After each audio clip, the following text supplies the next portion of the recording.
What's up guys, welcome back to another kind of A-level mastery video. So today we have a very interesting coordinate geometry question that is 10 whole marks in one part.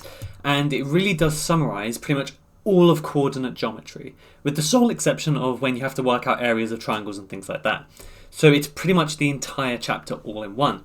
So we have a straight line with the equation y equals 2x minus 3 is a tangent to a circle with the center at C to negative 3, determine an exact third from the radius of the circle. So once again, with pretty much all A-level maths questions, barring just pure algebra, you want to draw a diagram. So I'm going to draw a big circle. Let's quickly discuss all the different ways that I'm going to help you in your GCSE or A-level maths careers. First of all, I wanted to talk to you about the YouTube members. This is a really cost-effective way of getting tutoring. So I'm going to do weekly live streams for GCSE and A-level maths, and that all comes for £18 a month, and you get at minimum an hour of tutoring per week in these live streams. At the moment, they're quite small, so you basically get tuition for about £4.50 an hour, which is really, really cheap. The second thing is the Patreon. For those of you doing A-level maths, I have already completed AS Stats on my Patreon. It is a full course with worksheets, mark schemes, videos. I answer all the questions. We're going to do exam papers and everything that needs doing. We're halfway through mechanics as of yet. And lastly, there's tuition. I still have places in my group classes for A-level maths and GCSE maths. For GCSE, it's £30 an hour, and for A-level, it's £40 per hour. So if you want to let me know if you're interested, just email me or join the Discord, where I'm very, very active all the time. Anyways, back to the video. And then I'm also going to draw a tangent. And then just move this over. Okay, again, it doesn't need to be super accurate or anything. It just needs to be a representation of what we have. Because human beings' brains are very, very visual. We're very good at recognizing patterns. So we have the center here is 2, negative 3. And we have this tangent here, y equals 2x minus 3. Now you might look at that and think, well, what information do I have? Well, what I would first focus on, and this is really how you get that A-star grade, is what do you need? Okay, that's what we're thinking. So in a perfect world, how could I determine the radius of the circle? Given the, not this information, but as much information as I could. Well, what is the radius? It is the distance from the center of a circle to a point on its circumference.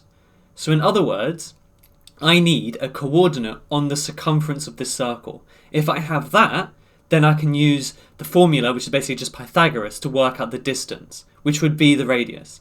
That's the intended solution. So now I'm thinking, okay, I need another coordinate. Well, I can't really get a coordinate on any point on this circle except the point where it crosses the tangent, right? Because I haven't got enough information. I can't work out this point over here, because how could I work that out?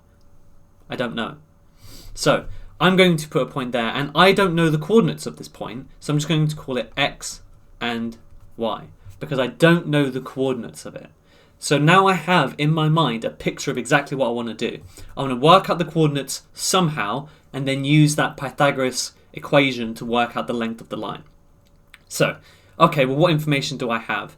Well, if you think back to questions when you have to work out the tangent, what do you normally do? Well, you find the gradient of the radius, and then you do the negative reciprocal of it, because of circle theorems, they always meet at 90 degrees. So if I draw a little dotted line along here, that is a perpendicular line. So I can work backwards to work out the equation of the radius, as in the equation of the line, and then using simultaneous equations work out what x, y is. So let's have a look, shall we? Well, the gradient of this line is of course 2, which means the gradient of the inverse, so the gradient of the inverse, as I was saying, is, or the gradient of the radius, is the negative reciprocal, which is negative 1/2. Cool. Now, what do I need to actually work out the equation of a straight line? Well, all I need is the gradient, and I need a coordinate. Do I have a coordinate? Sure. I have the center point. So the equation of the radius is, well, y minus y1 equals m, x minus x1, and then I'm going to have y minus 3 equals negative 1/2 x minus 2.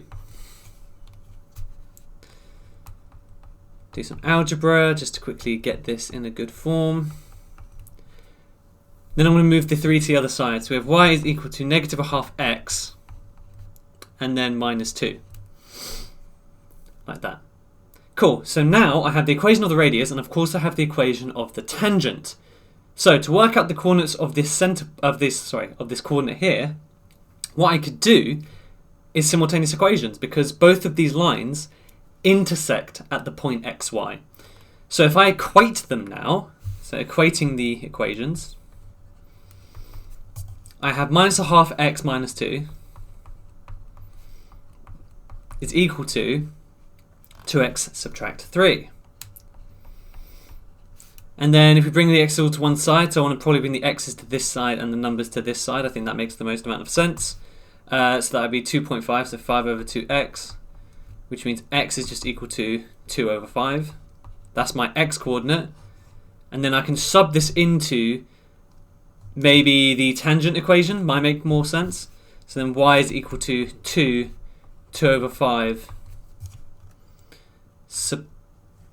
subtract 3, which is what, minus 11 over 5? Let's have a look, see. 2 over 5 minus 3 minus 11 over 5, perfection. So now I have my coordinates, okay? Wonderful. Now, in terms of working out the distance, I see a few students do something which is a bit interesting. So you guys seem to try and memorize the equation, right? Where it's like y2 minus y1 squared plus x2 minus x1 squared, yada, yada, yada. I don't like memorizing stuff, so instead I'm going to show you something really quick. If I break this up into a right angle triangle, that's just the hypotenuse. How do you work out the hypotenuse of a right angle triangle? You just use Pythagoras. So it is actually just the Pythagorean theorem. So difference in x is 2 and it goes to 2 over 5, so we can just work that out real quick. And again, it is the difference, so the actual sign doesn't matter. It's going to be, so I'll make it minus 1.6, but remember 1.6 and negative 1.6 is going to be the same thing because we square it. And it goes from minus 3 to minus 11 over 5. So we're just looking for the difference between those numbers. So minus 3 minus 11 over 5. Minus 4 over 5, cool. So that is minus 0.8.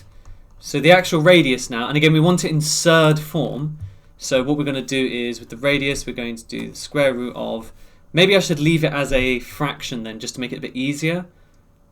I think that makes a lot of sense because that way we'll have it in a surd form. But we could always check to see if it would give us the right answer. So square root 1.6 squared. Again, I'm ignoring the sign because it's going to be a distance anyway. Does that give me a surd? It does. So that's fantastic. Never mind, I don't need to do that. So 1.6 squared. I'll make that negative just for the working out so you guys know what we're doing. But again, with lengths, we don't really care that much. So it's going to be 4 root 5 over 5. Now that's a 10-mark question, and I know it seems kind of long, but for 10 marks, that means you're going to spend about 10 minutes on it. Even when I was explaining that, it's barely taking me 10 minutes. So it's actually not that bad, but can you see it really does bring together everything? And also remember that when I read this question, I didn't know what to do until I drew a diagram, okay? And that's what you need to keep in mind. Even like a maths professor will not be able to just look at this and go, oh yeah, that's what we need to do. You need to draw diagrams. And that really does show the examiner that you know why you're doing certain things. It's really, really important. You can get marks for diagrams. Sometimes it counts as working out. But on that, I'll see you in the next question.